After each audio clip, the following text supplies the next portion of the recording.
রূপা, রূপা, কোথায় গেলে? এদিকে এসো। এই তো আমি। তুমি কখন এলে? আমি জাস্ট এসছি। শোনো, তোমায় কিছু কথা বলার আছে। হ্যাঁ, বলো। দেখো, চয়ন ভালো চাকরি পেয়ে ব্যাঙ্গালোর চলে গেছে। মাও আর আমাদের মধ্যে নেই। এই বাড়িতে শুধুমাত্র তুমি আর আমি আছি, কেউ নেই।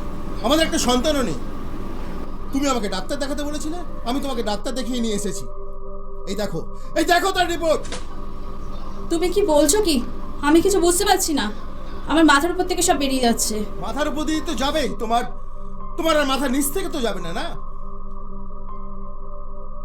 মানে